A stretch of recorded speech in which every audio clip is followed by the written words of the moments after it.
Motor दे विच ना पानी पै गया सी दरिया दा, ठीक है। तो आ वेंदे हो जी मोटर छड़ी है खोल, वेंदे हो जी किसी दी टोकरी भी रोड़ के आ गई है, ठीक है। साड़ी सड़क दे उत्ते पई है माशाल्लाह मुंजी। यार तुसी हुणे दसो बै मोटर नूं पै गया पानी दरिया दा, ठीक है। हुण पानी गया न पै, हुण तुसी ये गल दसो हुण इंदा की करिए, इन्हूं वैंड कराइए या इंदा की हल है। जिन्ने समझदार सियाणे बंदे ना बराए मेहरबानी जरूर दस्या जे।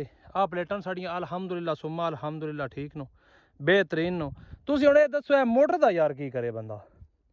इन यार पानी ना पै गया, सन शक है पानी इन पै गया, कोल तो कोई ना है, लेकिन 90% पानी पै गया। हुण ये दसो इंदा की करिए, इन्होंने वैंड कराइए दोबारा, मिन शक है वैंड ही करानी पौनी है, तां ही अस चलना, उही ते अस नहीं चलना।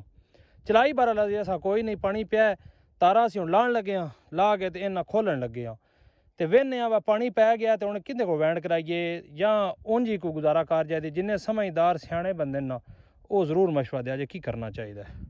ओ जी मोटर लईए पट, आ वेंदे हो जी इहदे विच जी पानी पै गया, ठीक है।